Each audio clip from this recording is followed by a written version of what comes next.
Boa noite. Estamos ao vivo em todo o país pela TV Cultura, pelas emissoras afiliadas, pela Rádio Cultura Brasil, pelo portal UOL e pelo portal da Cultura no cmais.com.br/jornalismo. Hoje a nossa bancada de entrevistadores é composta por Carlos Sartori, editor executivo de esportes do Terra TV, João Carlos Albuquerque, apresentador do programa Bate-Bola, do canal ESPN Brasil, Anita Pasques, apresentadora do programa Super Esporte da TV Gazeta, Sérgio Xavier Filho, colunista da revista Placar e diretor de redação da revista Playboy, e Vladir Lemos, apresentador e editor-chefe do programa Cartão Verde, aqui da TV Cultura.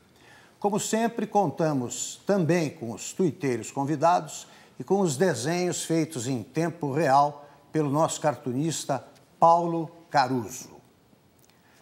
Paulo Roberto Falcão, faltou dizer ainda que você é apresentador de programas de TV e só não é jornalista, é por falta de tempo. Já convivi com você profissionalmente, pessoalmente, em Porto Alegre, foi um enorme prazer, é um privilégio ser teu amigo e ter você aqui de volta. É verdade. No Roda Viva. Vou começar com uma pergunta que o Brasil inteiro está querendo saber a resposta. Primeiro, você já perdeu algum jogo como técnico ou como jogador por 7-1? Olha, não lembro. Não lembro. É um prazer estar aqui com vocês, prazer te rever os amigos aí e voltar aqui, que é um programa que eu sou fã de carteirinha gosto e acho que é um programa que dá para falar com muita tranquilidade, que eu acho que é a razão de um programa de televisão, é você ter calma para falar e para dialogar e tentar fazer um intercâmbio com vocês, para que a gente possa ver no final do programa uma coisa boa. Mas fiz o curso de radialista, viu? Não de jornalista. Mas também você sabe lidar com coluna muito bem, você faz qualquer negócio. Você sim podia ser chamado de professor de futebol, não os outros. Isso é uma referência. Obrigado, Augusto. Perguntar o seguinte, se você estivesse em campo ou se fosse o treinador da seleção, no momento em que você percebeu que havia um desequilíbrio evidente em campo, o que é que você tentaria fazer, o que é que você faria? Como jogador ou como técnico? Eu acho que aquele resultado, não o 7-1, ele começou a ser construído já no jogo contra o Chile, no jogo com a Colômbia. A gente já antevia alguma coisa, não o 7-1, evidentemente, porque nem a Alemanha antevia isso, né? Mas eu acho que a gente sentia que não ia passar da semifinal. Acho que o Brasil estava... A gente estava ali torcendo, evidentemente, mas a gente não podia distorcer aquilo que estava vendo. E eu achava, então, que a gente estava mal no meio-campo, principalmente no meio-campo, de modo geral, né? Já foi difícil com o Chile, né? A Colômbia foi um pouquinho, os primeiros 45 minutos da Colômbia foram bons, o segundo tempo já foi atropelado, e a Alemanha, é difícil ganhar da Alemanha, mas não 7-1. Então, eu acho que deu um apagão geral, não se conseguiu pensar.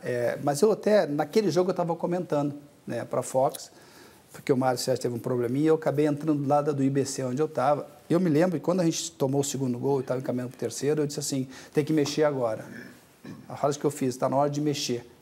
Porque faz a substituição. Isso, porque mesmo você se cura. Porque uma coisa é ir para o segundo tempo com 3-0. Já se viu vários exemplos de buscar 3-0, inclusive em 6 minutos. Liverpool e Milan, por exemplo, o Milan ganhava 3-0 na final da Copa dos Campeões, o Liverpool buscou em 6 minutos 3-3. E veio a famosa frase do Ancelotti, 6 minutos de passia. Né? Ele treinava o Milan, foram 6 minutos de loucura. Então é muito comum você ver isso. Tanto é que a Alemanha fez 3 gols em 3 minutos, 22, 24 e 25. Exato. Quer dizer, então, eu acho que se parasse ali um pouquinho, mas é difícil que o treinador faça isso, porque é difícil aquecer e entrar. Mas eu acho que ali faltou muito mais o jogador.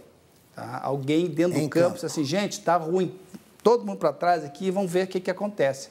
Mas deu um branco em todo mundo, faltou liderança naquela hora, que é difícil, hein?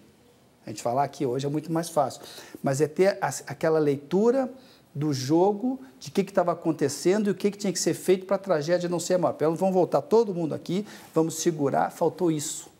Deu um desespero em todo mundo, o Davi, que era zagueiro, começou a sair para tudo que é lado, o time deu um branco geral. Eu acho que ali faltou a liderança dentro do campo. João, você começa. Bom, é um grande prazer em ver Paulo Roberto Falcão, está aqui com os amigos, Vladir, o Augusto, a Anitta, o Carlos, o Serginho, o grande Paulo Caruso. Eu acho que mais do que o 7-1, há uma opinião, eu diria unânime, ou quase unânime, de que o futebol brasileiro está doente. Da CBF até os jogadores, passando pelas últimas comissões técnicas, esquema de jogo, parado no tempo, deitado nas glórias do passado. Queria saber se você concorda com isso e se há um diagnóstico para o curto prazo. Olha, João, eu acho que um diagnóstico é muito difícil, acho que são vários. Mas alguém vai me ajudar. Santos e Barcelona, que o Barcelona ganhou de 4-0, foi em que ano? Foi 3 anos?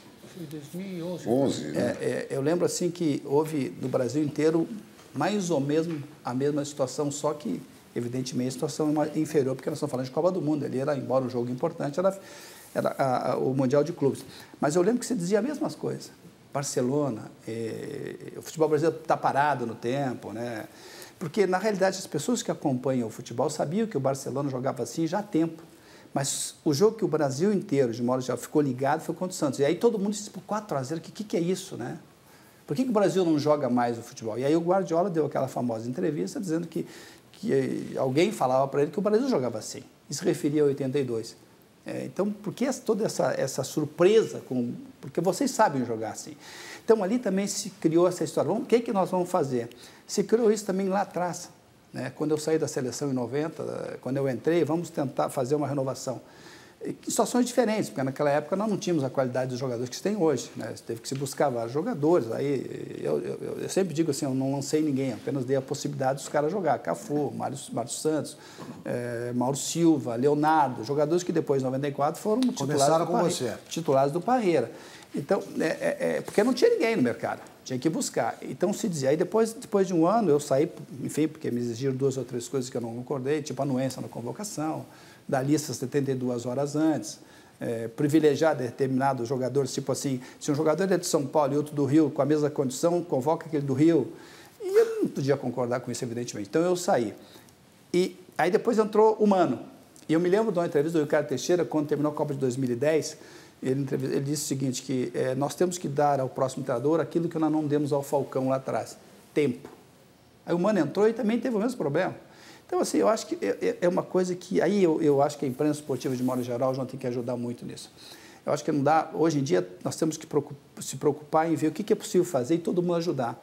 Porque se a gente fica sentado, se o Falcão comentando, está errado isso, está errado, eu acho que nós temos também que criar uma situação para tentar ajudar todo mundo. Porque a imprensa esportiva também ganha com um bom futebol jogado, né? Que infelizmente nós não estamos jogando mais. Eu acho que outro problema que nós temos sério também é que nós temos um povo humilde em tudo. Né? Pô, nós temos bons lugares, temos um povo criativo, que consegue, mesmo com as dificuldades, sobreviver e ser feliz. A única coisa que nós somos arrogantes e prepotentes é no futebol. Que a gente acha que joga o melhor futebol do mundo e não joga faz tempo. Mais tempo, e a gente acha que é o melhor futebol do mundo. Isso cria uma situação difícil, porque se você acha que joga o melhor futebol do mundo, o que acontece? Você não consegue melhorar, você não vê os defeitos. Nós somos os melhores, e não é faz tempo, não é em clube e não é em seleção. Ô Falcão, o João comentou da doença do futebol brasileiro. Você não acha que o movimento do Bom Senso Futebol Clube não já é um bom remédio para fazer algumas transformações? Eu acho que sim, mas eu acho que isso tem que juntar com os dirigentes, com os homens que mandam no futebol, com a Federação Brasileira de Treinadores de Futebol, e que eu sou muito feliz de ser um dos vice-presidentes, para que a gente possa sentar com a imprensa. Eu acho que a imprensa é fundamental nisso, né?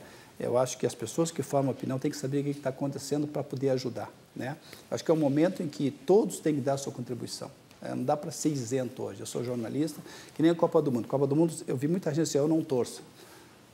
Não dá para não torcer na Copa do Mundo. Não pode distorcer os fatos, dizer que jogou bem, se jogou mal. Mas eu acho que a vitória poderia ajudar muito, né? E ajuda, evidentemente, para todo mundo. Então, eu acho que a participação de todos, né? E se criar uma situação para chegar num denominador comum, imprensa esportiva, jogadores, treinadores. Eu tentei fazer há muito tempo, lá em Porto Alegre, Augusto, tentei fazer, naquela época, ainda que nós estávamos lá, tentei fazer uma reunião entre treinadores, todo mundo do futebol com a imprensa esportiva, para que o jogador, ou o treinador entendesse o que significa um lead. O que significa, por que de repente o jornal da noite tem que sair antes da meia-noite, porque o pessoal do interior quer receber o jornal de manhã cedo, independente de ter o jogo ou não. Então sai menos assunto.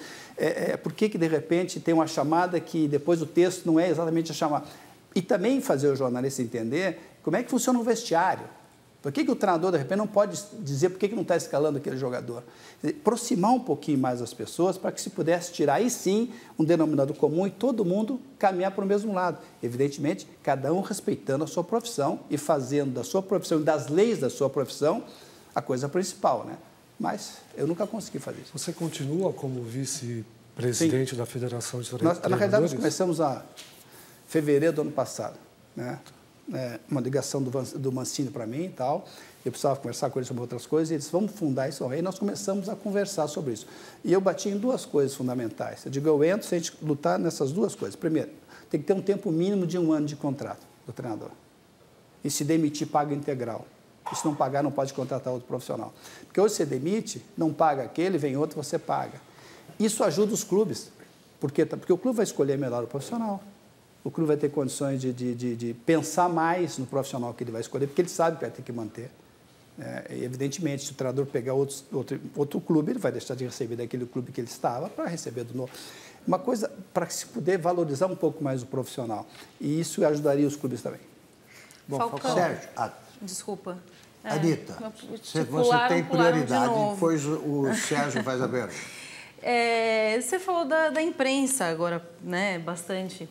E em 2010, quando você esteve aqui no Roda Viva, você disse que o Dunga, já vou falar dele, tá? Não lida bem com críticas. E a primeira coisa que ele fez agora, quando ele retomou esse trabalho dele na seleção, está retomando ainda, né? Vai começar, foi dizer que ele vai procurar se dar melhor com nós, imprensa. Você acredita nisso? Olha, eu acho que ninguém convive bem com as críticas. É difícil, mas eu acho que você tem que diferenciar. E quando eu disse isso, eu dizia porque o Dunga, às vezes, que é meu amigo, né, como o Gilmar Rinaldi também é meu amigo, e é sempre difícil você criticar amigo, né? É mais fácil elogiar. Mas eu sempre acho que você tem que ter, uma coisa é você estar no quente do jogo, da competição. Eu vou dizer várias coisas para vocês que talvez eu estivesse lá no campo eu pensasse diferente, porque isso é uma pressão demais. Mas eu acho que o Dunga, por exemplo, se você faz uma crítica, e eu já disse isso para ele coloca todo mundo no mesmo balde. E eu acho que a crítica tem que ver como é que é feita essa crítica. Eu sempre, na minha vida profissional de comentarista, ou de âncora, enfim, da opinião, eu sempre imagino que eu prefiro fazer uma crítica com carinho que com raiva. Essa é a minha maneira de lidar. Mas eu acho que é fundamental você ter essa capacidade de administrar. Treinar a seleção brasileira é uma coisa muito difícil. E time também é difícil. Por quê? Porque futebol é uma coisa assim que tem as suas leis próprias. Todo mundo acha que entende de futebol. Todo mundo. Portanto, é verdade que você não chama assim o jogador de profissional. É um jogador.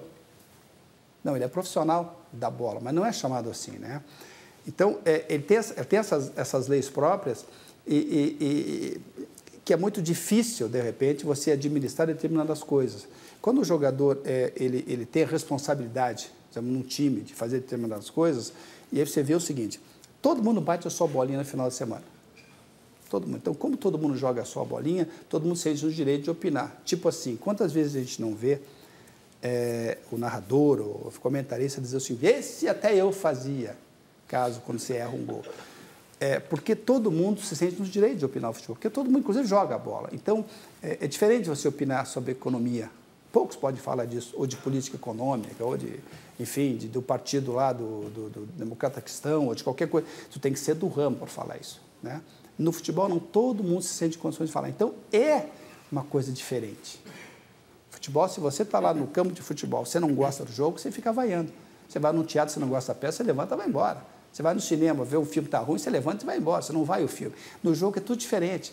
Então, é um esporte, no caso agora uma profissão, que tem que ser tratado um pouquinho diferente. Então, você tem que saber administrar isso. Você vai dizer para mim, é fácil treinar a seleção brasileira? Claro que não. É muita pressão, principalmente na época de Copa do Mundo, e muita mais no Brasil, né? Brasil, então, foi uma loucura a pressão.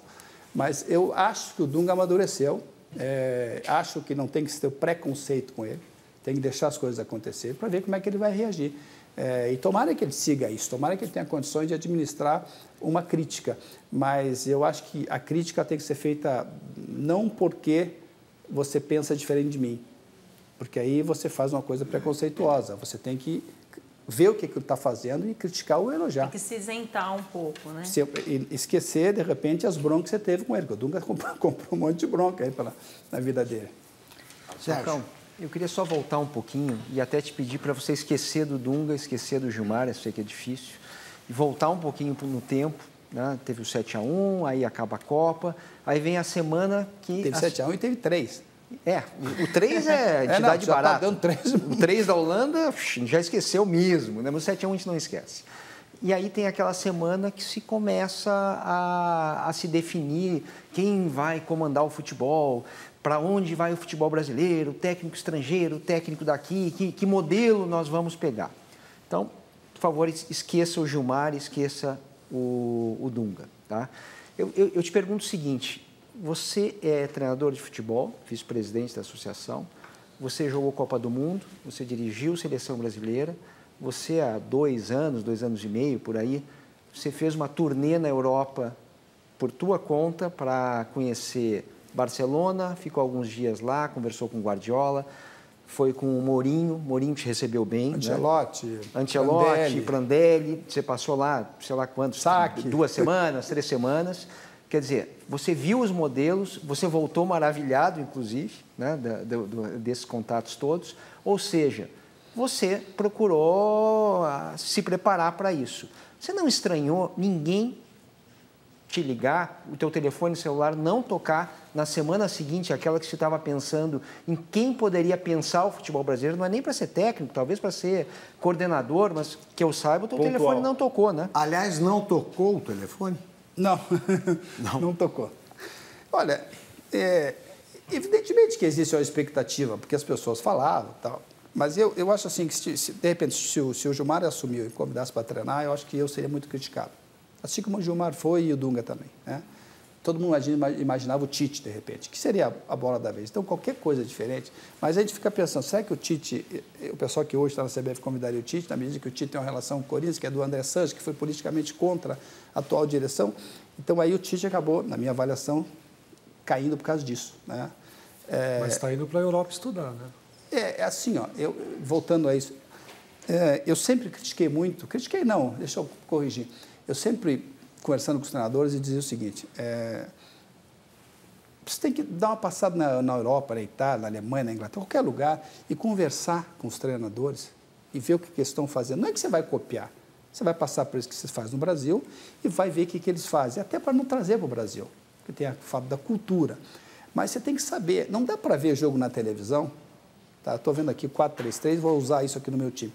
Mentira. Estou vendo o time está com 3-5-2, estou vendo aqui no jogo, eu vou usar aqui. Mentira. Porque todos os esquemas têm determinadas coisas que são singulares, que você tem que conviver com as pessoas. Você tem que ver como é que se faz isso. Então, nós temos também essa arrogância. Eu acho que nós estamos, em termos táticos, nós estamos atrasados em relação à Europa. Os nossos treinadores, eles não fazem isso, né, Falcão? Não se informam. De modo geral, poucos fazem. Acho que o Tite fez agora. Acho que tem outro detalhe interessante também, Falcão, no que o Sérgio levantou, que é o seguinte, a tua figura explicita muito isso, porque você é um cara bem preparado, que conhece o futebol, eu diria que por todos os vértices quase. E eu sei que você tem, a gente já conversou sobre isso, tempos atrás você abandonou a televisão, vou usar uma palavra que talvez não seja a melhor, mas na esperança de voltar a ser treinador. E a gente vê também que existe você não consegue entrar nesse mercado. Então, quer dizer, eu não sei, eu não vejo a mínima vontade das pessoas que comandam o futebol em produzir uma mudança. Porque é o que a gente acabou de detectar aqui. Porque se existisse essa vontade, no mínimo o seu telefone teria que ter tocado. Mas quando eu voltei, acho que todo mundo concorda aqui. Quando eu voltei... O Falcão é educado, né? Quando eu voltei para o Internacional, lá em abril de 2011, a minha ideia era essa. O contrato, Augusto, era de 1 ano e 8 meses. Eu imaginava... O meu motivo da volta também ao futebol era dirigir a seleção em 2014, esse campeonato. Então, quando eu voltei com esse objetivo. Mas aí houve um boicote absurdo no Internacional, né? Eu fiquei 3 meses. Foi. Contrataram absolutamente ninguém na minha época, 0 de contratação, 0. Quando eu saí, contrataram 160. Estou exagerando um pouquinho menos. Então houve um boicote absurdo. E ali eu repensei um pouquinho, mas aí fui para o Bahia, e aí consegui fazer um trabalho, mas também dentro das limitações do Bahia, que era o Campeonato Baiano, né? E também tentar não cair, mas aí saí. Aí eu sinto isso que você falou. Então, eu acho que esse boicote se espelha em um nível maior até. Eu sinto essa dificuldade porque E por que você acha que é? Eu acho que tem amigos meus, empresários, porque tu usa o Armani, os caras não... Eu digo, pô, eu conheço, quer dizer, chega um absurdo dizer isso. Pessoal. Não, eu acho que... Ser elegante é uma ofensa pessoal. Eu não sei, me disseram, eu não acredito, né, mas eu me preparei, tá? Eu conversei com o Sacchi, conversei com o Prandelli, conversei com o Mourinho, estive conversando com o Ancelotti. São os grandes treinadores da atualidade. O Will Montes, tá? Eu conversei com os caras, não que eu vá fazer, mas você volta sempre com alguma coisa nova. Eu tenho na minha casa, por exemplo, lá, praticamente, o que nós não temos no Brasil, né, que é uma literatura futebolística, um livro sobre futebol. Em Milão tem uma livraria que só vende isso. Tá? Então eu tenho lá, sei lá quantos livros, tenho lá meus 30, 40 treinos preparados. Acho que isso você tem que ter. Então me preparei. Só que gosto de fazer também televisão, me sinto bem fazendo televisão. Você acha que isso poderia atrapalhar também, Falcão? Não, eu tenho essas duas coisas na minha vida. Acho que eu consigo fazer legal e me dá prazer televisão e futebol, treinador. Isso me dá prazer. As duas coisas me dão prazer. Você perguntar assim, qual é a hora que você sai? Não sei, eu vou escutar a proposta lado a lado e vou decidir depois. Evidentemente que a televisão tem menos exposição. A televisão, o futebol, ele é muito agressivo, porque as pessoas, às vezes, de modo geral, criticam, às vezes, sem muito conhecimento e atinge você, atinge família. Aí tem o cara que tem problema do coração, tem treinador com problema aí, não é brincadeira. Me permita fazer um outro contraponto, até pela tradição jornalista que esse programa aqui tem. Quando você fala que a imprensa esportiva pode ajudar. Por exemplo, não se pensa num jornalista de economia para salvar a economia, Falcão. Não? Nenhum de segurança para salvar a segurança. Por que se imputa? Eu acho que a gente precisa realmente ter uma mídia melhor, talvez esse seja o caso. Mas não vejo de que maneira a imprensa esportiva poderia salvar o futebol brasileiro. O João Saldanha, de alguma forma, saiu. É verdade. Eu vou te dar um exemplo. O Washington Oliveira, não. Rodrigues. Abraço ao Washington Oliveira, ao Rodrigues, ele dirigiu o Flamengo. E eu entrevistei, eu tinha um programa na Rádio Gaúcha, né, e eu entrevistei o Washington, perguntei para ele escutar. O que que você tira de lição desses 3 meses de Flamengo? Talvez eu te responda a tua pergunta. Bendito 3 meses. Diz ele assim, eu aprendi que tem que ter certos cuidados na hora de falar de futebol, porque eu vivi o vestiário. Então, quando eu coloquei antes que é importante essa reunião de imprensa esportiva, de jogadores, treinadores, pessoas que mexem no futebol, para que todo mundo participe de uma melhora, né, no futebol. Eu acho que esse é o momento, tá? Esse é o momento. Agora, você vai perguntar assim para mim, vai acontecer? Não vai acontecer. Não aconteceu em 2006, não aconteceu depois do jogo do Santos, não vai acontecer nada.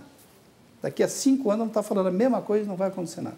Porque não tem essa vontade de mudar. E os treinadores brasileiros? Desculpe, você é obrigado a fazer isso várias vezes no teu programa, eu sei que você... Claro, fica à vontade. Vamos para um rápido intervalo e voltamos já com o treinador de futebol e apresentador de TV, Paulo Roberto Falcão.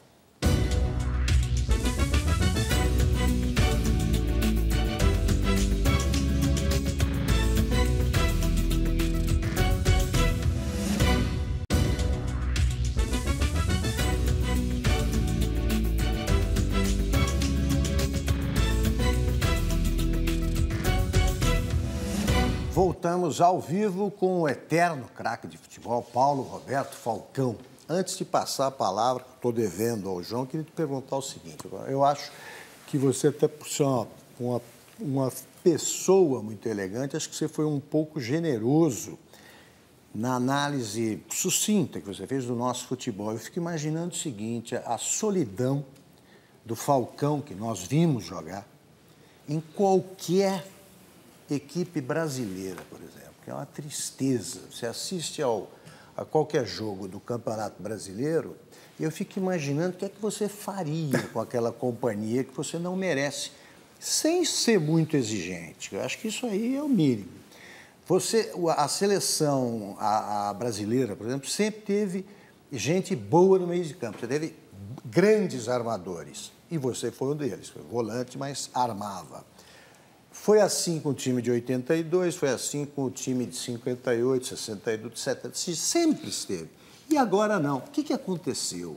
Como explicar o sumiço desse tipo de jogador que precisa existir em qualquer time bom? Isso é uma dificuldade, né? Porque hoje, Augusto, você vê, ou você tem um jogador de contenção, que é o volante, ou você tem o cara de mais habilidade lá na frente. Tem um buraco aqui. Um buraco no jogador que organiza. Que era o espaço que você ocupava. Sei lá, a gente pode falar que o Gerson ocupava, que o Rivelino ocupou, que o próprio Cerezo ocupou, enfim, que eu acho que o Rivaldo ocupou. Isso. A Copa de 2002, por exemplo. Eu até achei que o Filipão, agora nessa Copa, porque como nós tínhamos 2 laterais que têm o forte no apoio, ele jogaria com 3 zagueiros. Eu achei que ele repetiria 2002, né? Até conversei com ele bem antes da Copa das Confederações, eu estou pensando nisso. Então, eu imaginei que ele fosse jogar com os 3 volantes e repetir aquilo.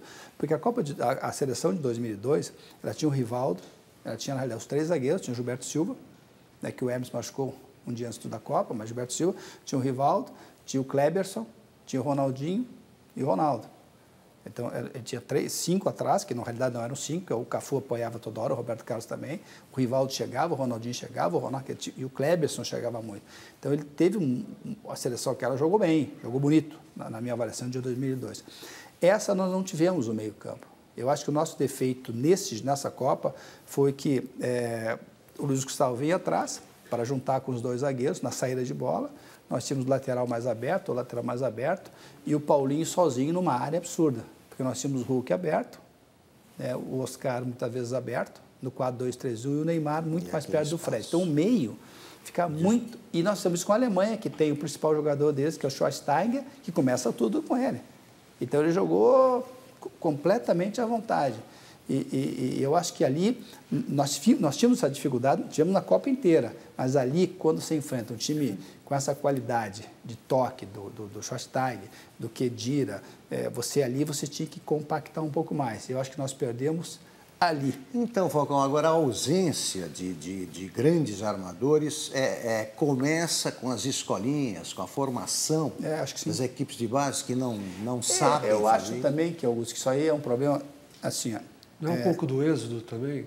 Da ida dos jogadores muito cedo para a Europa? Mas não são armadores, né, Carlos? Não temos nenhum grande armador lá fora. Mas muitos acabam se formando lá fora, não tem tempo de se adaptar por isso que eu acho que hoje é muito mais treinador, hoje a coisa. Para você substituir essa figura que não tem, que é o cara que pisa em cima da bola, que é o Pirlo da Juventus, que não foi bem na Copa, que é o Schweinsteiger lá. De repente, começar a pensar, a gente vai chegar em outros nomes. Eu quero o Ger ou o Lampa no futebol inglês. Quer dizer, os caras que organizam, que chamam o jogo, que fazem a bola. O Rames Rodrigues fazia. O Schweinsteiger aqui seria um meia. Não, ele era meia. Ele era meia. Ele botaram. É o caso do Pirlo. Você faz a pergunta. Ele jogava que nem o Pirlo jogava na frente. Jogava lá o Gattuso e o Pirlo. O Gattuso de volante e o Pirlo na frente. Aí eles tinham lá o Schweinsteiger, era também jogador de frente. Por que ele traz o jogador aqui? Porque é onde tem que começar o jogo. Então, se você tem zagueiro, que normalmente é o que dá o chutão, sei o que você faz. Você bota mais... No Brasil se usa muito isso. Você bota 2 volantes marcadores com os 2 zagueiros, e aí dificilmente a bola sai jogada. Então, quem fez isso foi o Ancelotti no Milan. Trouxe o Pirlo para frente dos zagueiros. Então, a bola começa com quem? Com quem sabe jogar. Joga nele, ele começa a organizar, que foi o que o Schweinsteiger fez na Copa. O Khedira também fazia um pouco na seleção da Alemanha. Foi o que o Brasil não fez. Mas eu acho que o Brasil, Falcão, tem esses jogadores. Eu acho que de uns 15, 20 anos para cá, nós demos muita importância para os treinadores. Ou eles criaram um lobby próprio e passaram a interferir de uma maneira nociva no futebol brasileiro.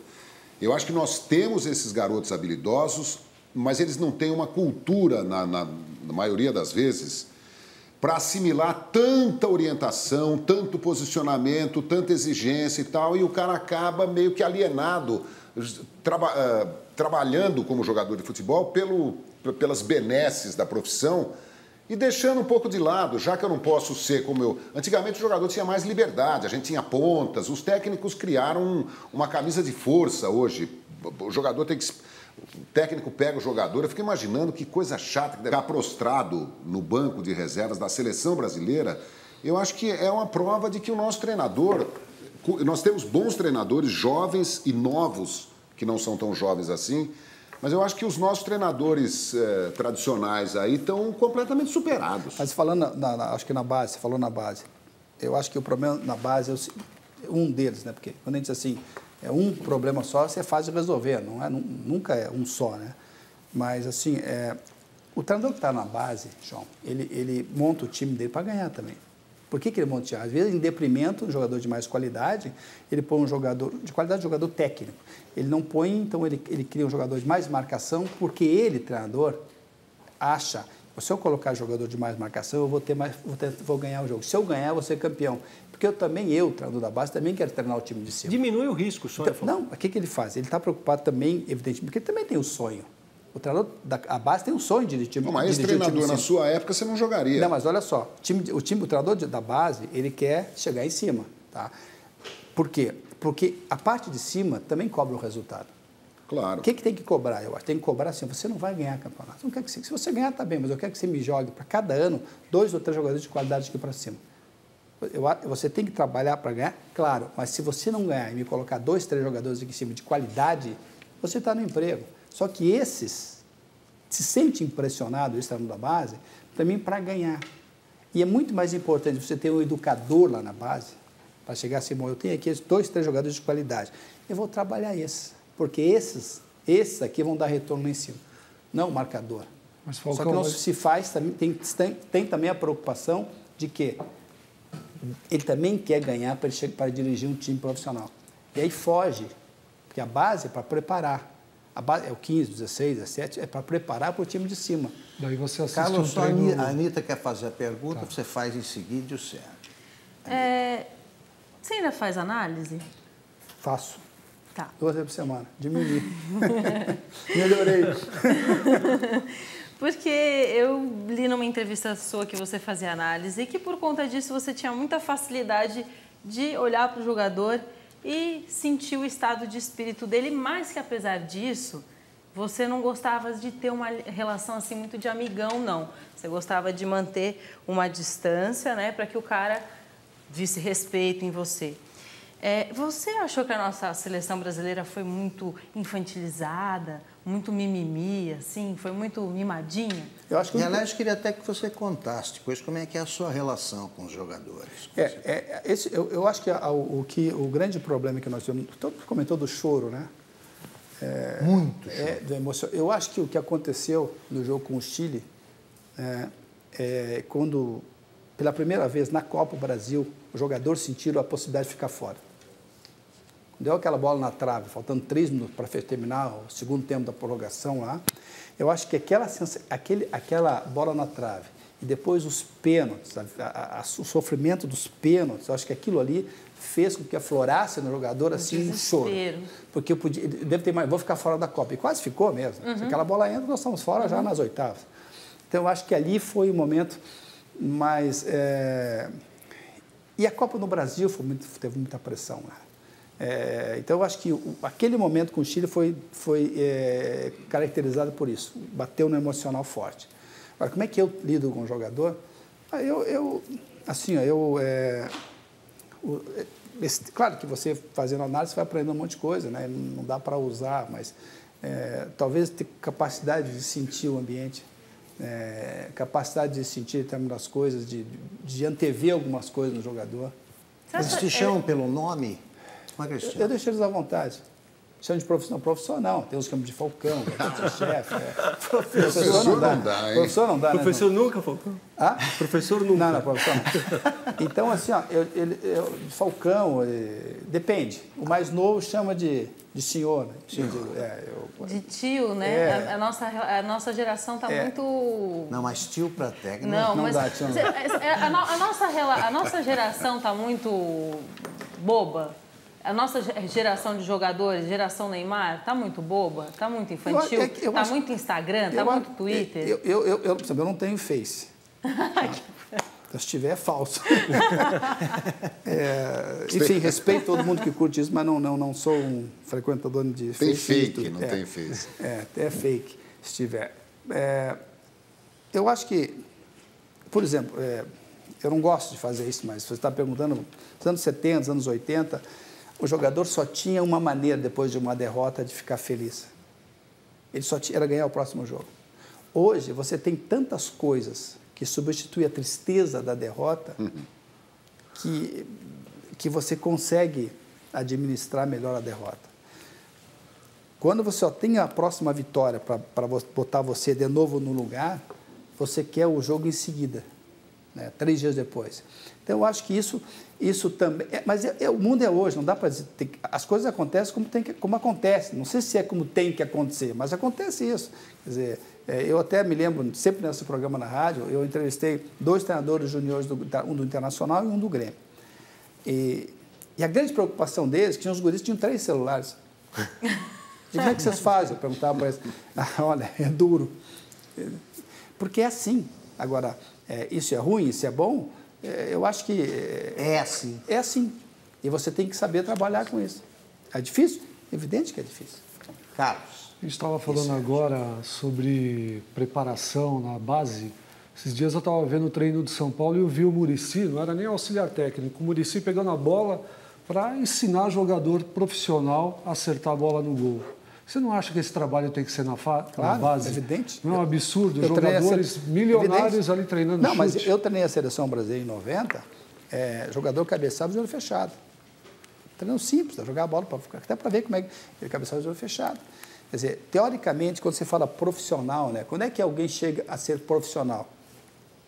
Médico, dentista, jornalista, quando ele sabe alguma coisa, sabe, né? O jogador chega na seleção, ou chega no profissional, ele não sabe cabecear, ou ele só chuta com o pé direito, ou chuta com o esquerdo. Quer dizer, então, é uma falha. Isso tem que ser, o jogador que chega no time principal tem que saber chutar de pé direito, bater de esquerda, dominar com os 2 pés, isso é o mínimo, só que não acontece. Só que tem jogadores que conseguem ser fantásticos usando uma perna só, né? Mas é um talento, isso é uma genialidade. Então, é lá embaixo que você tem que ensinar o jogador. E chegar de cima, pronto, pelo menos quase pronto. Falcão, antes de passar para o Sérgio, quando você começou nas categorias de base, era diferente? Era. Tinha um cuidado muito com a... É que você olhava... A torcida, Augusto, ia no jogo, domingo, para ver na época juvenil, que hoje é juniores, ia cedo para ver o time juvenil. Porque tinha lá 5, 6 jogadores que já anteviam no time, que dava gosto de ver. Como aconteceu no Santos, na ascensão do Neymar. Né? Você ia para preliminar para ver. Então, eu acho que essa é uma diferença. Antigamente, você pegava lá o profissional, times com 4, 5 grandes jogadores. Hoje é difícil. Hoje é difícil você encontrar nos times... Sérgio, com relação... Quer dizer, a gente está todo o tempo falando de jogadores, de crise técnica, etc. Na Copa, o Neymar ele não conseguiu nem ser muito bem avaliado, né, porque realmente ele não tinha um time, né, um time com ele. Né? Se a gente for ver a discussão do craque da Copa, ficou em cima do Messi, que tinha uma Argentina que jogava à disposição, né, com o crase do Messi. Né? Craque da Copa? Craque da Copa. É um escândalo, na minha avaliação. Eu não acho. Escândalo, dar o Messi como jogador. O entrevistado é você. Foi um escândalo. Mas, enfim, a Holanda tinha... o Robin tinha uma Holanda atrás. Né? A Alemanha tinha 2 jogadores, você pode escolher, né? Acho que o Schweinsteiger é o teu craque, pelo jeito. Kedira, né? Schweinsteiger. Né? Ou o Miller. O goleiro, que você não está falando. Né? A Colômbia, o Rames Rodrigues tinha uma Colômbia por trás, o Neymar não tinha nada. O Neymar era bola para o Neymar e vire-se. Qual é o tamanho do Neymar? Olha, eu sou fã do Neymar, tá? Hoje? Fã. Não, sempre fui, porque eu acho ele um guri de bem, uma entrevista muito boa, de bem com a vida, e é um jogador que sabe ser ídolo, tá? Mas contra o Chile, contra a Colômbia, ele não foi bem. Machucado, contra o Chile né? não foi bem. Contra o Chile ele não foi bem. Machucado ele foi o diferencial... no 5º minuto de não, jogo, mas né? No Chile ele jogou todo. Ele foi o diferencial dos primeiros 3 jogos. Mas contra o Chile ele teve dificuldade. Mas aí você tem razão, ele é um jogador... Quando antecedeu o jogo do Chile, tá, eu conversei com o ex-treinador da seleção chilena. Eu perguntei para ele, como é que o Chile está vendo esse jogo? Ele disse assim, olha, o Chile não está assustado, não. Porque o Chile sabe que o Brasil só tem um jogador que pode fazer diferença, que é o Neymar. O resto é tudo normal. E deu uma pancada nos 5 minutos. Não, o Chile. Contra o Chile, eu estou falando. Tá, mas a pancada que o Arangues deu nele, inclusive. Né? 5 minutos de jogo, uma paulistinha.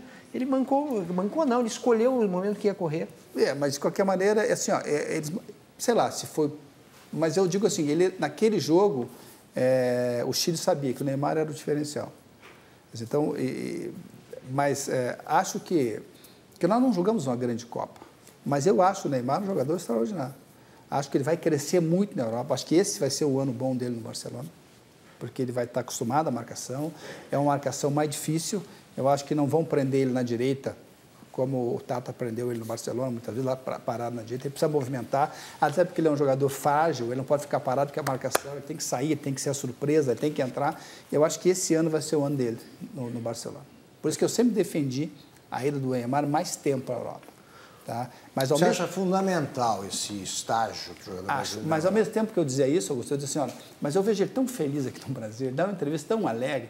Eu acho que, às vezes, na vida a gente tem que escolher o que é ser mais feliz. O que é que você aprendeu na Europa que você não sabia? Eu aprendi, por exemplo, assim, uma cultura tática que eu não tinha no Brasil. Embora eu sempre gostei disso, né? Eu me lembro que quando eu comecei a jogar, tinha um jornalista brasileiro lá no Rio Grande do Sul chamado Hugo Amorim. Ele dizia que o único jogador holandês no Brasil era eu. O Hugo Amorim dizia isso, porque era a época da Holanda, de 74, que foi a última grande revolução tática que eu vi uma seleção fazer, correndo nos michos, o tal do carrossel. Eu já tinha uma noção, né? Mas quando eu fui para a Itália, eu lembro do meu primeiro jogo contra o Como, que eu, habituado ao internacional, né? Tocar e entrar para receber, tocar e entrar, eu tocava e entrava e a bola não vinha. Eu tocava e entrava, e aí no intervalo, o Lidl, o meu treinador, chamou e me disse assim, olha, aqui é um pouquinho diferente. Aqui você não vai entrar todas, porque não vai receber. Então vai de vez em quando, porque senão você não vai aguentar o jogo inteiro, porque a correria lá é muito maior que aqui. E aí eu aprendi... Era holandês, né, Falcão? O técnico era holandês. Nils Lidl, não, era o Sueco, né? E eu digo assim, aí eu comecei a entender um pouco mais. Então, o início de jogo, 5, 6 minutos, eu andava no campo para ver como é que o outro time estava, como é que o meu estava, se estava dentro daquilo que o Lidl preparou. Então, eu sempre tive isso, mesmo minuto eu olhava. Então, eu aprendi lá, ou aperfeiçoei, enfim, uma cultura tática do jogo, coisa que aqui era difícil. Nós não temos cultura tática. Né? Por quê? Porque a gente melhorou muito recentemente. O europeu sempre se preparou, Augusto, para enfrentar o futebol brasileiro sul-americano, porque nós tivemos sempre muita qualidade. E eles não sempre se preocuparam em quê? Em ter uma organização tática para contrabalançar isso. Hoje eles têm jogadores extraordinários na Europa, Pirlo, sei lá, Cristiano Ronaldo, e aí um monte, e nós avançamos um pouco no aspecto tático, mas ainda estamos atrás, culturalmente e taticamente, né? Por exemplo, nós nunca demos muito valor aqui no Brasil Dudu, do Palmeiras, né? Certo. Nunca. Era Leão, Eurico, Pereira, Alfredo e Zeca, Dudu, Demidagui, Leivinha, Edu, César e Ney. Excelente. Se falava ninguém em Dudu, mas ele era o cara que tinha que facilitava a vida do Luiz Pereira para chegar de surpresa, que tranquilizava a saída, de repente, do Ademir da Guia ou do Leivinha. Em 70, se falava pouco do Clodoaldo. Que tinha um papel importantíssimo. Que fez o gol mais importante da Copa, inclusive, foi contra o Uruguai, estava 1-0 e empatou. Nós não temos a cultura de olhar o jogador, só olhamos o jogador que bota no calcanhar. Esse é craque. Eu também gosto, mas você tem que formar um time. E um time é formado por jogadores que possam entrar dentro de uma ideia coletiva de time. E isso é que é o grande desafio. É você fazer, de repente... Por que o Robin, no Bayern ou na Holanda, e o Ribéry fazem os 70 metros aqui? E o Ribéry do outro lado? Por quê? E eles não saem dali, mas dali eles resolvem. Mas o lateral tem ajuda sempre do Robin. Do outro lado, o lateral do Bayern tem ajuda do Ribéry. Aqui, quantas vezes se diz assim, o ponta não pode marcar lateral? Aí eu dizia, mas para um pouquinho, se o lateral marca o ponta e apoia, por que o ponta não pode atacar e marcar o lateral? É uma coisa cultural. Não, o ponta não pode marcar. Então, eu acho que isso é uma coisa que mudou muito, mas ainda estamos, taticamente, muito atrasados. Agora, uma outra questão também, Falcão, quando o João falava da importância do treinador, a nossa maneira de encarar o futebol também mudou, né? Eu vou fazer aqui o papel para agradar os quase cinquentões como eu, que tem a seleção de 82 como grande exemplo de bom futebol. E lendo o teu livro aqui, a abertura que é feita pelo Paulo Rossi, Me chamou a atenção uma frase que eu colocaria até um porquê. Ele disse o seguinte, que a partida entre Brasil e Itália foi memorável porque foi jogada de igual para igual e de forma aberta pelos dois lados. Não se vê mais isso. Você concorda comigo? Se fosse o mesmo jogo hoje... Não, a Itália não jogou aberto. Como é a última resposta, eu queria pegar uma carona. Uma boa pergunta do Vladimir, que é o seguinte. Você disse há pouco que o brasileiro ele encara o futebol com muita arrogância. Nossa, uma arrogância. Você não acha que o brasileiro tem uma certa dificuldade para reconhecer que naquele dia a Itália jogou melhor? Eu acho assim, eu acho que era um jogo para empate. Para empate. Para nós estava maravilhoso. Ótimo, claro. Você empatou. Porque jogou bem. Não, mas assim, ó... Mas você acha que o Paulo Rossi não estava falando a verdade? Como é que a Itália jogou? Não, na verdade a Itália entrou assim. Nós já sabíamos como a Itália ia entrar, porque ela entrou assim contra a Argentina. O Gentili, que era o lateral direito, no Maradona. A gente sabia que ele ia marcar os Zico. Então é verdade que no jogo que a gente viu, Argentina e Itália, que nós fomos no estádio, voltando para fazer um lanche, estavam na mesa lá, os Tele, Sócrates, Zico e eu. Aí estamos falando de é evidente que o Gentili vai te marcar, Galo. Não tem, vai repetir o que fez com o Maradona. Então a gente sabia. Ele colocou o Oriali como lateral direito, para não deixar um buraco ali, porque o Gentili, para sair da lateral, marcar o Zico, ia ter um buraco aqui, que ia ajudar muito o Júnior e o Éder. Tinha que botar alguém para marcar o Éder. Aí botou o Oriali. Então o Gentili marcou lá o Zico. Aí o Tardelli ficou na frente da área. Então eles fizeram uma marcação, o Bruno Conte na direita em cima do Júnior. O Graziani, que era o companheiro do Rossi, vinha aqui para marcar o Leandro. Então eles ficaram jogando no contra-ataque. E a grande felicidade da Itália, o Vladimir, foi que eles fizeram um gol de cara. E aí, quando empatavam, eles faziam o segundo. Eles fizeram o segundo. Então, isso para a gente foi... Está sempre correndo atrás. E quando nós temos 2-2, por isso que eu acho que a Itália jogou atrás. Os 2-2 era o gol da classificação. Mas e quando nós tomamos o terceiro gol, nós tínhamos 10 dentro do gol. 10 dentro do gol. 10 dentro do gol. Nós tomamos o terceiro gol, Augusto, nós tínhamos 10 na área. Mas a bola acabou entrando. O assunto vai continuar, evidentemente. Vamos agora para um rápido intervalo e já voltamos com o técnico de futebol e apresentador de TV, Paulo Roberto Falcão.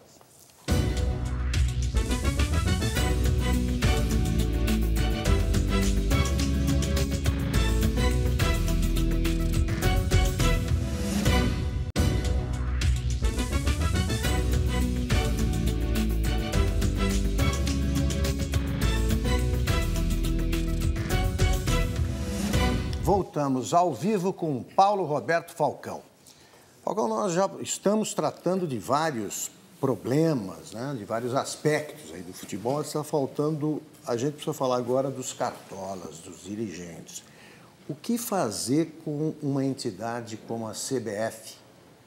E como é que você faz para modernizar a estrutura de comando dos clubes de futebol? Difícil.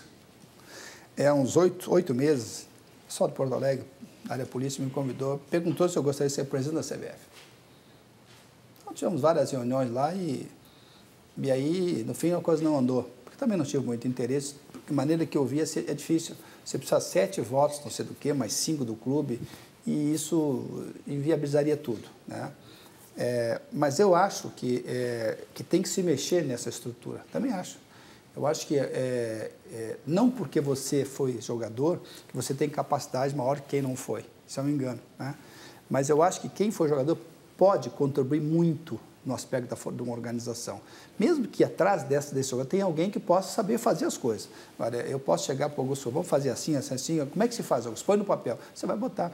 Mas eu acho que tem que ter alguém, sabe, que jogou, que esteve no meio do futebol e sabe como é que se monta determinadas coisas. Porque eu acho que geraria, até porque tem hora de dar uma mexida, né?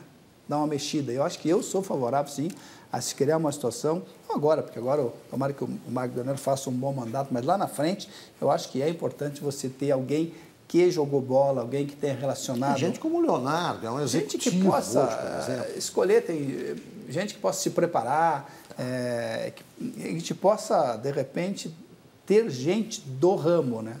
Isso não significa que por ser ex-jogador, tem a competência. Também é um engano. Dá para botar um jogador que não tem para dirigir. Como tem, eu acho que tem que reunir o que tem em si melhor, mas com o pensamento de quem viveu esse mundo e que possa expressar o que ele viu nesse mundo, o que ele conhece, para que se possa ter capacidade de organizar um futebol um pouco mais profissional. Você não acha que lá na frente já é muito tarde, Falcão? O que é tarde, né? Como é que mais ou menos o que a gente está vivendo agora. Você acha que tem uma recuperação imediata para o futebol brasileiro, com Dunga, Marco Polo Deonero, Zé Maria Marinho? Vamos imaginar o seguinte, quem seriam assim 3 jogadores que não foram convocados, que poderiam estar na seleção? O Dunga vai ter que, nós estamos falando no intervalo, vai ter que convocar o Neymar, né, que ele não levou em 2010. Aliás, Falcão, você levaria o Neymar em 2010? Ele já estava pronto? Nós estamos falando de 4 anos. Assim, tinha um Ganso também. O Ganso estava melhor. O Tostão defende o Ganso como o Schweinsteiger, ali como um volante. Né? Esse Ganso ou aquele? Aquele, eu acho. Aquele também. Aquele, sim. Esse parece estar recuperando. Ele é um jogador... Eu lembro quando eu perguntei para o Mano Menezes, numa viagem da seleção, qual é o jogador que você quer para a Copa? Ele falou no Ganso. Por quê? Porque ele consegue enxergar coisas que os outros não enxergam. Só que ele caiu muito depois da cirurgia. Uma pena, porque é um jogador de um talento perto da área para achar alguém, ninguém acha mais do que ele, né? E tomara que ele possa recuperar o futebol dele, porque é um jogador que tem qualidade, mas ele caiu muito depois da cirurgia. Ô, Falcão, oi. No Bola da Vez da ESPN, eu acho que foi em maio do ano passado, você falou que você teria cometido a loucura de sim levar o Neymar em 2010 para a Copa. Eu acho que ele devia ter 18 anos. Eu lembro porque eu revi esse programa. Pelo seguinte, eu vou te responder isso. Quando eu fui para a seleção, a Copa América, e se eu fosse treinador da seleção brasileira, eu levaria sempre um goleiro bom para titular, um reserva imediato e levaria um guri para o terceiro. Eu levaria, que nem eu levei na Copa América, eu levei o Ronaldo, o Corinthians tinha 20 anos para 21. Porque você tem que preparar. Então, quando eu falei levar o Neymar, não era nem para botar, talvez. Foi o que o Filipão fez com o Kaká lá em 2002. Ronaldo, 94. Exato, para rodar, para ele ver, para ele encurtar caminho. Tá? Então, seria nessa. Mas é muito fácil, eu teria levado por isso. Não significa que eu teria colocado. Mas acho que... Era uma tradição, né? O Pelé poderia não ter jogado em 58, mas já teve uma experiência excepcional. O Denner tinha 17 anos na Portuguesa, no jogo contra a Argentina, um amistoso. Contra a Argentina, nada é amistoso, enfim, mas era jogo lá. Eu levei o Denner com 17 anos e botei no jogo. Com 17. Eu acho que tu tem que dar para sentir, mas tem que saber que está pronto, né? O Denner estava pronto. O Ronaldinho, com 17 anos, estava pronto. O Neymar estava pronto. Você sente. Faltou uma pergunta do nosso tuiteiro, Fábio Vada. Ele quer saber a importância da formação cultural dos jogadores. Se ele tiver uma formação sólida, se isso ajuda o desempenho dele. O Rinus Michel, o treinador daquela seleção holandesa de 74, perguntado como é que conseguiu reunir aquele espetáculo de time, né? Aquela marcação, aquela saída. Ele deu o seguinte, porque eu tenho 7 jogadores com QI acima da média. Foi a resposta dele. É evidente que ajuda. Você diz assim para o lateral, que você vai pegar a bola e vai jogar essa bola lá na segunda trave. Você fala uma vez só. Às vezes tem que falar 3, 4, 5, que a coisa não acontece. Então, acho que o QI é fundamental. E é ignorado. É ignorado. Carlos. Eu acho eu acho o emocional o grande craque dos times hoje. Tá? O emocional por exemplo, assim, uma das coisas que me irrita profundamente é quando os times jogam diferente fora de casa. Não muda a bola, o campo é igual, tem hábito, tem segurança. É só falta de personalidade. Não, vamos jogar fora, tem que segurar um pouco. A serenidade da Alemanha na Copa, né? Por que tem que jogar fora e diferente? Qual é o problema? Estou falando, evidentemente, com os times da mesma categoria. Se o teu time é muito inferior, tem que jogar, de repente, todo atrás. Mas se você tem um time razoavelmente parecido com os outros, por que você muda quando joga fora? Porque da minha avaliação, se eu vou jogar fora de casa, eu tenho um time mais ofensivo. Aí aquele jogo é um jogo mais difícil, sei lá, enfrentar o time no Rio ou em São Paulo, que está num bom momento, vou botar mais um volante e tirar um meia. Eu não estou dizendo abertamente, mas eu estou mostrando para os meus jogadores que eu estou com receio. Não, eu tenho que manter, eu tenho que ter um time, porque futebol é imposição. Eu tenho que me impor em cima do adversário. Como é que eu vou me impor em cima do adversário? Não vou ficar mudando de esquema. Por que eu vou mudar de esquema? Hoje eu vou jogar, estou jogando com 4 aqui, agora eu vou botar outro zagueiro, porque eu tenho que fechar. Muda tudo isso, muda. Porque a ala é diferente do lateral. Você não consegue isso. Você cria uma dúvida na cabeça do jogador que você não consegue ter o jogador no jogo como você gostaria que tivesse. Mantém teu time, acredita num esquema tático que você trabalha, enfrenta qualquer... Claro, vou enfrentar... O meu time é um time bom. Vou enfrentar o Bayern de Munique lá. Eu vou repensar. Vou ficar uma semana pensando no Bayern. Mas hoje, dentro do futebol brasileiro, não dá, qualquer time que você vai enfrentar, você não perde 3 minutos para falar do adversário. Ou você não sabe como é que joga o Internacional, como é que joga o São Paulo, como é que joga o Cruzeiro. Isso é obrigação de saber. Quer dizer, eu vou jogar contra a Alemanha. Eu tenho que saber que eu tenho que botar um cara no Schweinsteiger. E o único que pode lateral de apoio é o Lan pela direita. Eu tenho que saber isso. Não precisa inventar muito. É uma seleção muito pragmática, a Alemanha. Boa, mas pragmática. Ou jogar contra a Juventus. Eu tenho que marcar o Pirlo. Não precisa nenhuma estatística para saber disso. Previsível, né? Sem subestimar. É previsível. Sabe onde começa e onde termina. O Falcão. Boa, mas previsível. Você tem muita experiência com a seleção brasileira e clássico Grenal. Como você acha que está a cabeça hoje do Filipão, depois da derrota para a Alemanha, para a Holanda e ontem para o Inter, no primeiro clássico Grenal dele? Eu acho que o Grenal, eu acho que ele pegou o Grêmio, me perguntaram isso, por que ele tinha pegado, eu acho que ele pegou muito mais por uma relação com o Fábio Koff. Eu acho que o Fábio Koff pegou muito no emocional dele, pela relação com o Fábio. Fábio Koff é o presidente. Presidente do Grêmio, pela história dele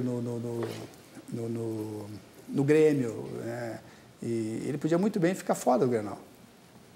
Né? Mas ele foi e tal. Então, eu acho que ele não dá para absolutamente culpar. Acho que, nesse caso, ele está muito tranquilo.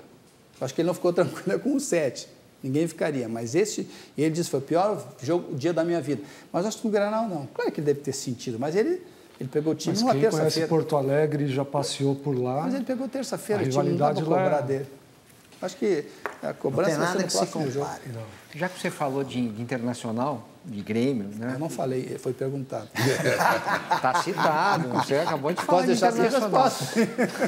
No primeiro bloco você falou uma palavra que me chamou a atenção, boicote absurdo, né? Foi. Com relação à tua passagem. Eu disse, mas já disseram antes de mim. O diretor, o próprio Roberto Sigo, disse.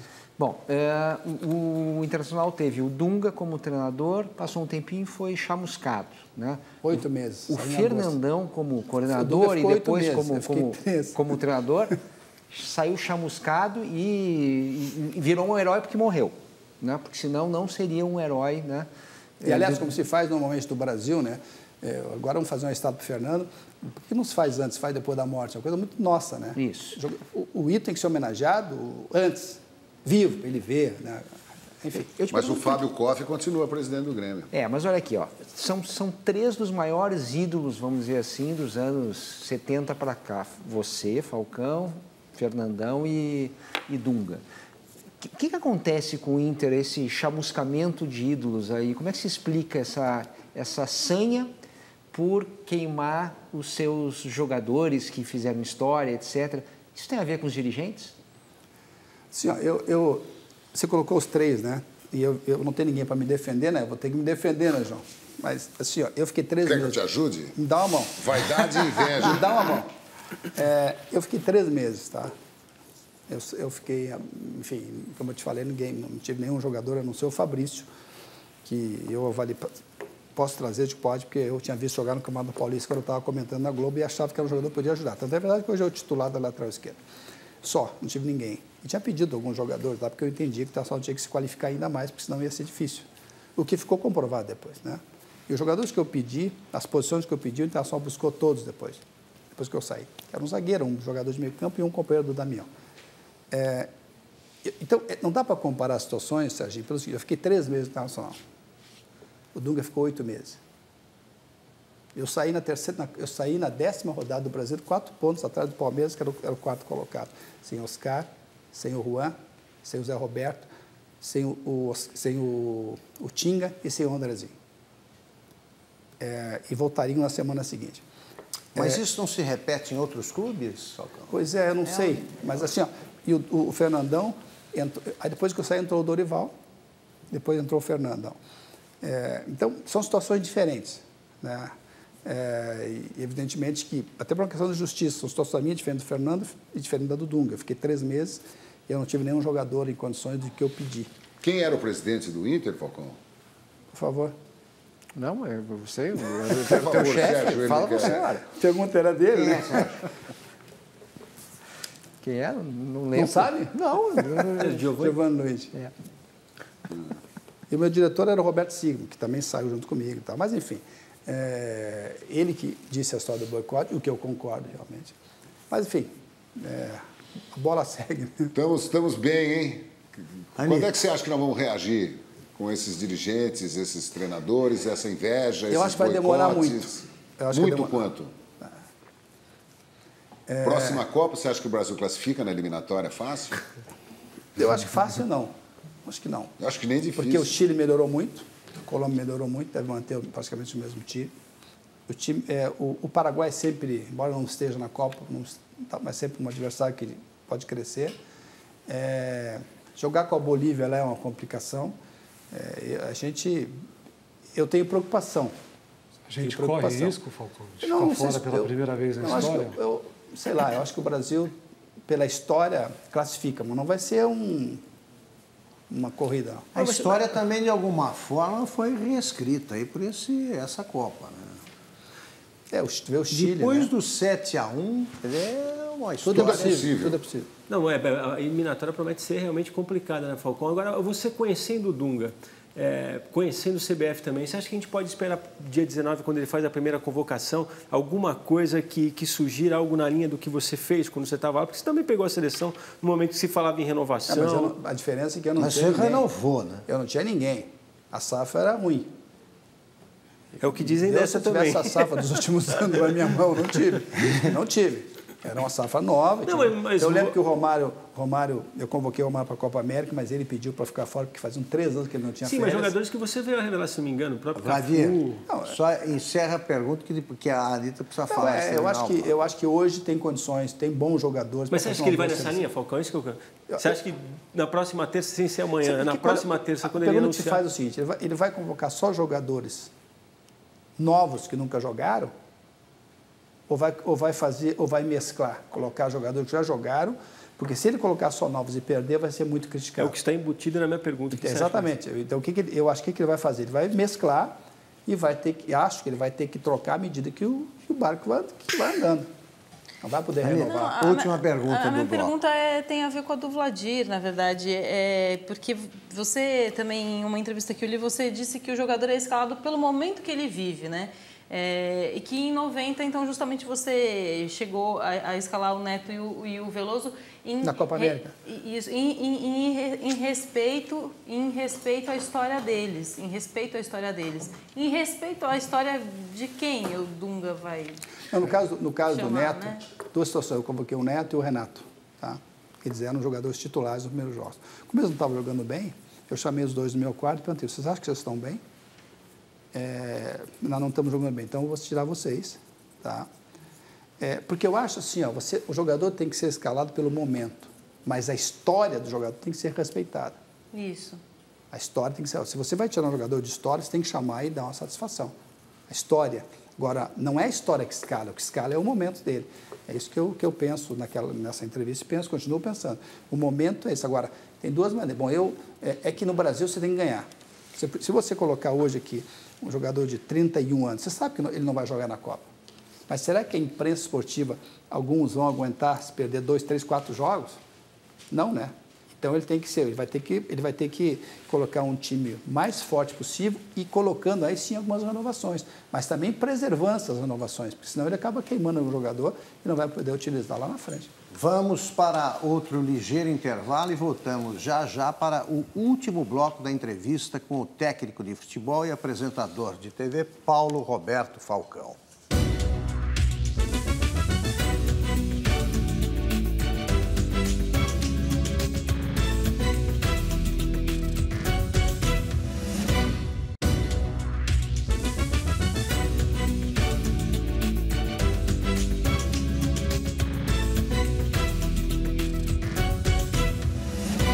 Voltamos ao vivo para o último bloco da entrevista com Paulo Roberto Falcão. Falcão, eu sei que você tem a resposta na cabeça. Eu não sei se você vai querer torná-la pública, mas eu vou te fazer a pergunta que fizeram em 69, né, para o João Saldanha. Chegaram, Foi a primeira vez que o técnico respondeu a pergunta na lata.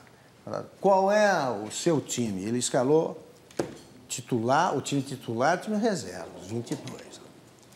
Você tem certamente o teu time na cabeça. Quer revelar a escalação de que da seleção brasileira? Olha, eu mexeria só um pouquinho na estrutura. Não tanto, eu teria feito, na última Copa... Agora? Eu teria feito... Bom, agora eu teria que pensar um pouco, mas eu manteria alguns jogadores que jogaram. Sim, eu manteria. Agora, se eu fosse jogar com o Daniel e o Marcelo, eu jogaria com 3 zagueiros, para explorar o que eles têm de melhor, que é o apoio, né? E achei até que o Felipe ia fazer isso, né? Eu também. Jogaria só com um volante na frente, 2 meias de chegada, com 2 jogadores na frente. E a posição do Neymar? Neymar e um 9 que eu ia buscar. Neymar como segundo? Neymar como segundo atacante. Falcão, e você acha, como muitos, que a escolha do Bernardo no final foi... Sim. Eu perguntei para o Filipão... Vladir, deixa eu só reforçar a pergunta, porque eu lembro de uma entrevista que você fez com o Filipão. É isso aí, eu ia falar. Desculpa, então. E o Bernardo é o cara da torcida? É. Não, é que é para o Galvão poder falar que é o menino da alegria nas pernas. Senão não tinha Copa. Eu lembro que eu li e tal, ele tinha declarado que ele colocou, acho que o Bernardo no jogo contra o Uruguai, eu acho. No Mineirão. No Mineirão. E levantou a torcida. Até estava num grande momento, levantou. E eu perguntei para ele, Filipão, você já pensou o jogador que você pode usar em dificuldades quando você jogar em Belo Horizonte, quando jogar lá em São Paulo, né? Não, aí ele me contou essa história. Então, eu acho que a entrada do Bernardo foi pensando também nisso. Né? No Mineirão? No Mineirão, para o torcedor ajudar. Mas ele pensou, e acabou não acontecendo, mas o pensamento dele foi esse. Quando no treinamento que antecedeu o jogo, quando ele tirou o Maicon e botou o Daniel no treino, eu achei que ele fosse... tá aí, 3 jogadores de meio campo. Vai colocar o Maicon para... Ele tirou o Maicon e voltou com o Daniel. Né? Ele tinha botado... O Daniel tinha jogado todos os jogos. Aí ele tirou o Daniel e botou o Maicon. Naquele jogo, nos dias que antecederam o jogo com a Alemanha, ele voltou com o Daniel. Aí na minha cabeça, vai voltar com o Daniel para apoiar e vai botar 3 jogadores de meio. Imaginei que ele fosse com o Luiz Gustavo, o Fernandinho e o Paulinho. Mas aí o Parreira entrando no jogo, entrando no estádio, entrevistaram, e aí, como é que vai ser o time? Não, o time vai manter a mesma estrutura. Nós não vamos modificar de bar, então ele não vai botar os 3 volantes. Ele vai botar alguém no lugar do Neymar. E foi o que deu, botou o Bernardo.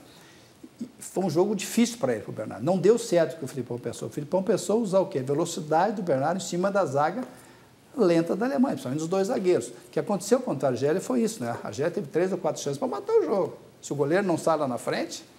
Então ele tentou fazer isso. Mas só que de repente o Bernardo estava correndo atrás do Lana. Aí a coisa se modificou. Viu totalmente. E aí a coisa não aconteceu. Mas, Falcão, eu acho que se você mantivesse muitos desses jogadores, mesmo mudando o sistema tático, duraria muito pouco no comando da seleção, se você fosse o técnico. Porque Hulk, Fred, Paulinho, William... Fernandinho, falaram muito de alguns jogadores, né, como se eles tivessem um repertório assim para ajudar a seleção, e o que se viu foi muito futebolzinho bem pequenininho. Né? A seleção não fez uma grande Copa, isso todo mundo sabe, e a gente sabia, ou pelo menos imaginava, que nós não íamos ser campeões. Né? Evidente, pelo que... Mas ninguém falava, né, Falcão? Não, mas teve uma coisa no jogo, na noite anterior ao jogo, eu lembro que eu encerrei o programa dizendo assim, dando a mensagem, eu confio em vocês, acho que vocês têm condições, a Alemanha é um time bom sim, mas é um time que não é imbatível, a gente sabe onde começa, onde termina a jogar, tem o Khedira, falei o que eu mais ou menos falei aqui. Agora, vocês vão ter que jogar mais do que jogaram até aqui. E além do culto, e não jogaram, Neymar, jogaram né? menos. De repente, parecia que tinha morrido o Neymar, né? Homenageado ali nas camisas. As exéquias, né? Então, eu acho que... Sérgio. Nós temos aí dá para ajeitar uma boa defesa. Eu acho que não pode depender tanto do Neymar. O Dunga vai ter que buscar uma maneira de dar uma condição para que o Neymar possa não ficar tão sobrecarregado. E o problema é que você não tem muito tempo para treinar, né? Quando você tem jogadores, quando você tem Kaká, Ronaldinho, Ronaldo, Rivaldo que decidem um jogo, você fecha um pouquinho atrás e deixa que eles resolvem. Quando você não tem isso, você tem que ter muito coletivo, você tem que ter muito treino, você tem que ter muita capacidade para fazer o time ser o craque. Né? Então, quando você tem lá 3 jogadores que decidem, de repente eles vão resolver. Mas quando você não tem isso, você tem que ter muito trabalho coletivo. E não vai ter muito tempo. Falcão, uma pergunta para, de repente, te ajudar aí. Eu sei que os teus vencimentos estão complicados. Tá? Qual foi o melhor time que você viu jogar? A seleção de 82 ou o Internacional de 79? Talvez você tenha algum livro a respeito disso, não? Não, 82 foi evidente, né? Mas 79 foi o bom de 79 foi o time que não perdeu nenhum jogo. E você tem dois livros a respeito, é isso? Tem esse livro que eu tenho, O Time Nunca Perdeu, que eu acho... na realidade, quando qualquer campeonato brasileiro, o João, que começa, eu fico lá, os jogadores de 79, fico torcendo, pode ganhar quem quiser, mas um joguinho você tem que perder. E vocês quase perderam para o Palmeiras se você não tivesse feito 2 gols, né? Pois é, quase quebrei a perna num desses. Mas não, eu acho que 82 só não foi um time extraordinário. Acho que é incomparável. Melhor que o Barcelona? Esse Barcelona. Mas tinha problemas o time de 82 era mais vertical que o Barcelona. Chegava mais rápido. É difícil comparar a seleção. A única coisa que eu falo era mais vertical, chegava mais rápido. O Falcão, Carlos e Anitta. Dunga, Mano, Filipão, agora o Dunga novamente na seleção. O que os técnicos gaúchos têm de tão especial que são sempre os escolhidos para a seleção? Sem contar o Falcão e o Serginho, né? O Falcão é falso. Eu ia dizer que eu sou catarinense. Gaúcho, né, Augusto? Não?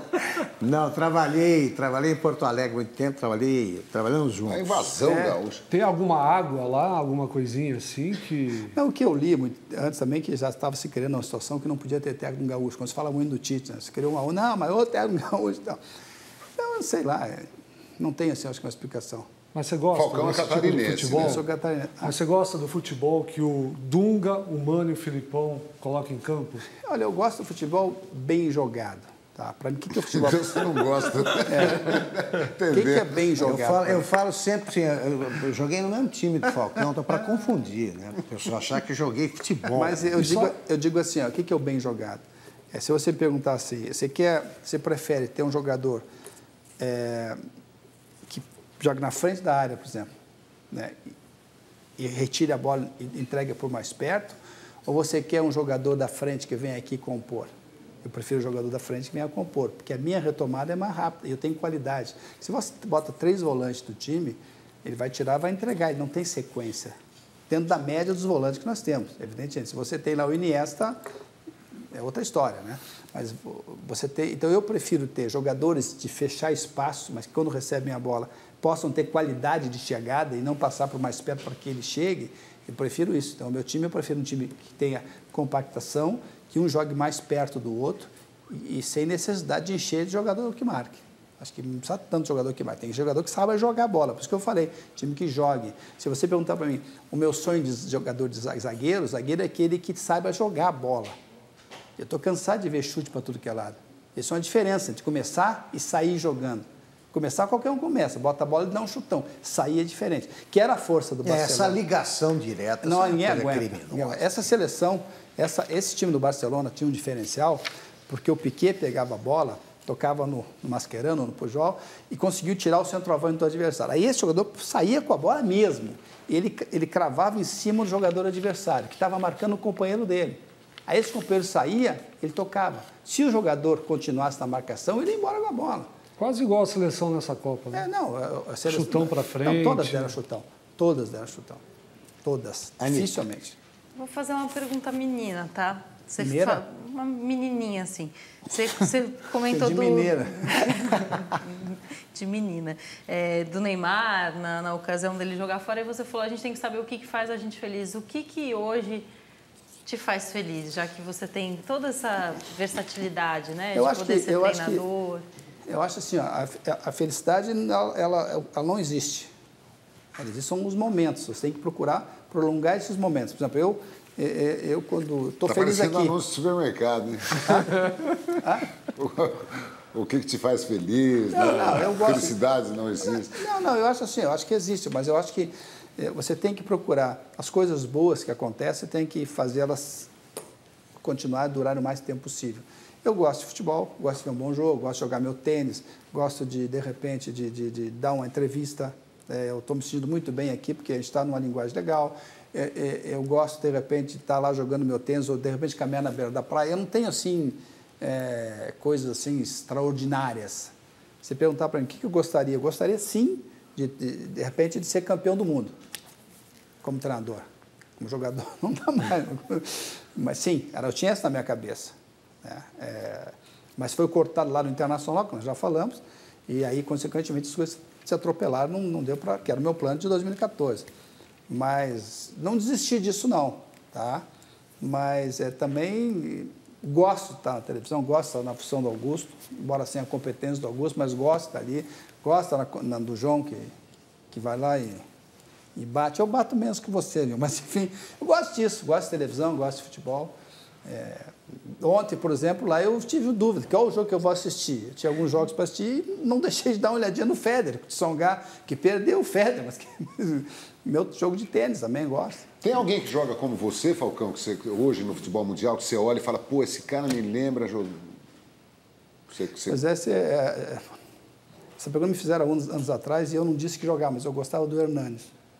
De quem? Hernandes, que joga hoje no jogo na Lazio, está na Inter. O jogador chegava menos, porque é um jogador de habilidade, joga na Inter hoje, né? Jogando em São Paulo e tal. Hernanes. Hernandes, o profeta. Mas assim, ó... mas você está muito humilde, Falcão. Hernanes? Eu gosto dele. Eu preciso que tu levante a minha bola, tu viu que eu te provoquei, né? Agora, Falcão, você acha que o termo futebol arte ainda deve ser usado? Eu gosto. Eu também, mas... Ponta, mas acabou? Existe um erro assim, quer ver? As pessoas confundem. Quando você fala de 82, né? Isso é uma diferença entre jogar bonito e fazer firula. As pessoas dizem, não tem firula. Firula é quando tu olha para lá e joga para cá.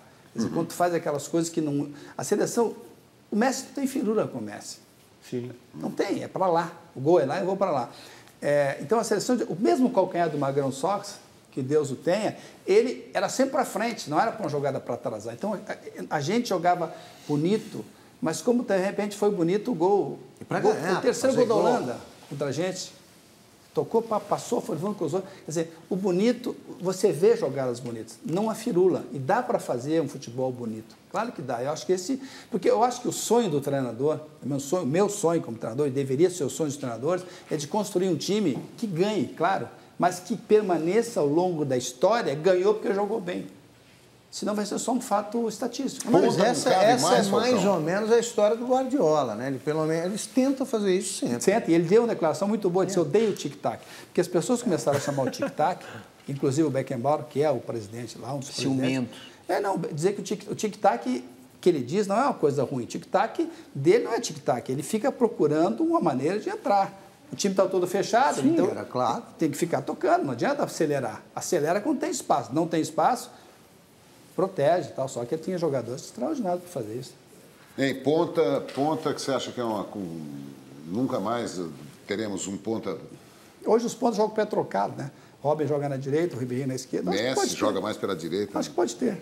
Agora, quando você tem... Por que é utilizado os jogadores na segunda linha de 3? Todo mundo jogando 4 zagueiros, 2 volantes e uma linha de 3. Por que se utiliza de pé trocado? Porque se você só tem um atacante, dificilmente você vai no fundo cruzar para um atacante só. Então o pé trocado é feito somente para isso, para que ele possa definir para dentro e bater. Ou para tentar aí sim uma tabela no 9. Porque não adianta você ir no fundo para um atacante só. Quando você tem 2 atacantes no 4-4-2, aí dificilmente você tem pé trocado nas laterais. E não é uma tática já manjada e superada, que poderia ser revolucionada, não está na hora de... Vou te contar uma história, DJ. Em 86, treinava a seleção brasileira para jogar um amistoso contra a Hungria e contra a Alemanha. Que não se devia fazer, porque estávamos ali com 10 dias de treino, mas com a outra presidência tinha marcado o jogo, então o Tele quis cancelar, mas não deu. Fomos enfrentar a Alemanha lá acho que em Frankfurt. Nós todos sabíamos que a principal jogada de escanteio da Alemanha era a bola na primeira trave para o Briegel, que tinha o quê? Marmanjo. 1,90 m, entrar e cabecear. Nós sabíamos disso, treinamos 3 minutos de jogo, escanteio contra a gente, cruzaram o Briegel, pum, gol 1-0. Então, às vezes, não basta tática, saber. Né, Falcão? Não basta saber. Uma coisa é saber. Quando isso? Foi em fevereiro, janeiro de 86. Eu estava lá nesse jogo. 2-0 para a Alemanha.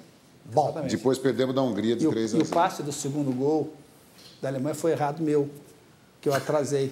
Eu me lembro que eu meti muito pau em você. Não, só que eu tinha ganhado o melhor do jogo, me deram uma televisão lá, o melhor do jogo. E aí, quase que me tiraram a televisão, porque aos 43 eu entreguei a segunda. Bom, infelizmente o nosso tempo acabou. Eu agradeço a presença do Carlos Sartori, do João Carlos Albuquerque, da Anita Pachiques, do Sérgio Xavier Filho, do Vladir Lemos, dos tuiteiros convidados e do Paulo Caruso. Agradeço a você que nos acompanhou até agora e, em especial, ao Paulo Roberto Falcão. Prazer imenso estar aqui. Muito obrigado por essa aula. Imagina, prazer imenso estar aqui com você. Futebol é sempre ótimo conviver com você e gostei demais da conversa. Daqui a pouco você está de volta, talvez como técnico da seleção, que vai fazer a gente, o que vai nos deixar um pouco mais tranquilos, ou muito mais. Obrigado, Augusto. Boa noite, boa semana a todos e até a próxima segunda.